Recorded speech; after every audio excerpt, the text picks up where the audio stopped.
Assalomu alaykum barcha yurtdoshlar, tomoshabinlari, Jizzax Begoms kanalining qadrli obunachilari.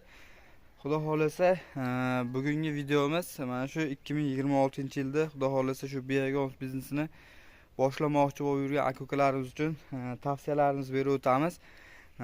Ko'pchilik yurtdoshlarimiz qaysi payt Begoms biznesini boshlagan ma'qul, sifatli Begomslarni farqini qanday farqlaymiz deb ko'pchilik yurtdoshlarimiz so'raydi. Shular haqida bitta tushuncha berib o'tamiz. Sifatli Begoms farqini farqlash, yaxshi yeyilgan Begoms bilan yaxshi yeyilmagan Begoms farqlash. Keyin mana shu Kaliforniya qizil yomg'ir cho'lchanlarini zishlikni bitta ko'rsatamiz, sotuvda borni.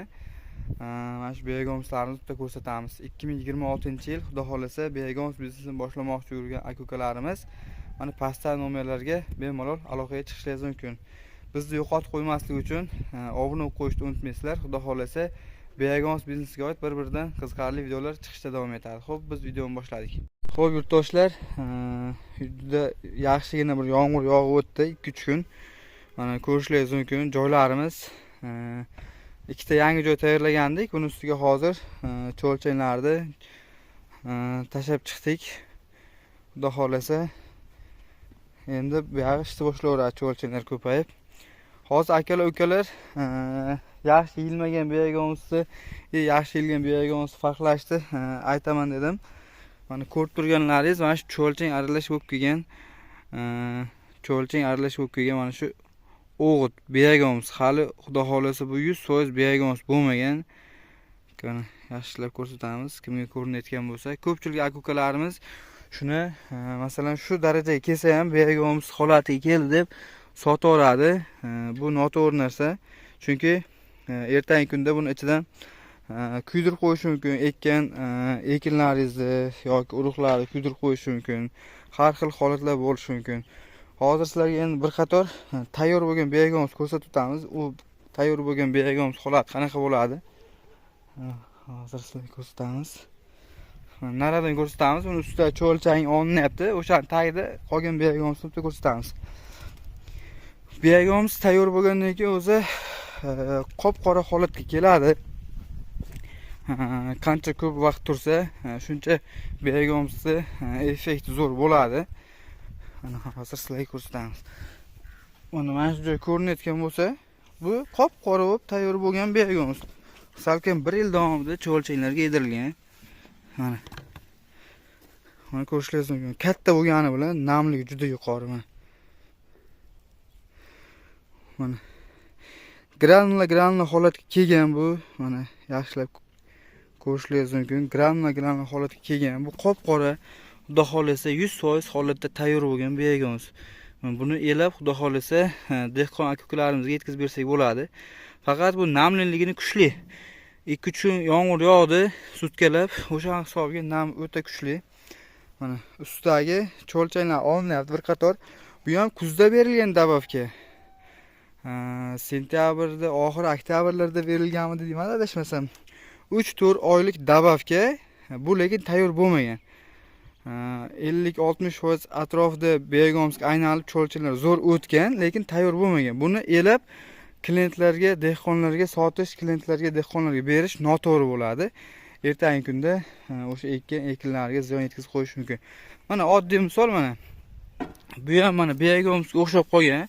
Mana Begomsga o'xshab qolgan, lekin bu hali 100% tayyor bo'lmagan. 70-80% gacha ham tayyor bo'lgan joylar bor, lekin 100% Begomsga aylanmagan. O'shaning uchun Begoms qancha ko'p vaqt turgan Begoms olib ishlatishni tavsiya beramiz. Mana o'zi ko'p vaqt turgan Begoms birdan umalanib ketadi, mana shunaqa bo'lib. Qo'lda turmaydi, namlilik kuchli bo'lsa ham umalanib ketyapti, ko'rishingiz mumkin. Qop-qora holatda, qop-qora bo'lib tayyor bo'lgan. Bu namligi tushgandan keyin elab xudo xolasa dehqon aka-ukalarimizga yetkazib beramiz.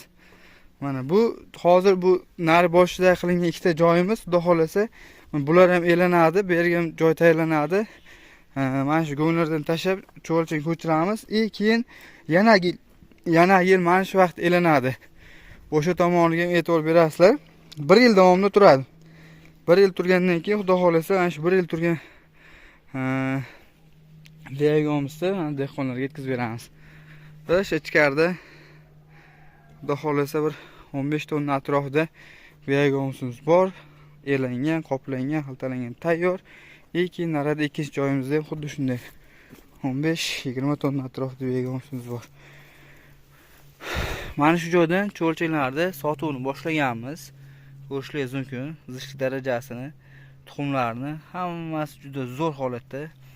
Zishlik darajasi ham zo'r. O'sha cho'lchakning o'zlari ham xudo xolasa semirib, bahor faslida mana shu yangi joyga tashlasangiz urug'lab, effekti zo'r beradi xudo xolasa. O'shaning uchun biogomus olayotgan vaqtda o'sha tomonga e'tibor beramiz. O'zi yaxshilab dehqon aka-ukalarimiz ko'plar biladi. Endi birinchi marta olib ishlatayotgan akalarimiz bilmay qolishligi mumkin. Mana yana bitta ko'rsatib o'tamiz. Tayyor bo'lmagan. Bu ham 70-80% gacha yeyilgan joylar bor. 50-60% o'rtacha yeyilgan. Mana buni ham elasa bo'ladi, faqat bu 100% tayyor bo'lmagan. Bu ustida cho'lchak aralash ustidan olinyapti. Cho'lchak aralash mana shu o'g'itni olib kelib, buni ustiga tashlayapmiz xudo xolasa. Cho'lchangi bilan. Mana ko'rishingiz mumkin. Xo'p, yurtdoshlar, kimga qiziq bo'layotgan bo'lsa, kim shu sohani boshlab, biz bilan birgalikda biogomus biznesini boshlamoqchi bo'lsa, bemalol aloqaga chiqishingiz mumkin. Xudo xolasa, Kaliforniya qizil yomg'ir cho'lchangi biogomuslarda xudo xolasa yetkazib beramiz.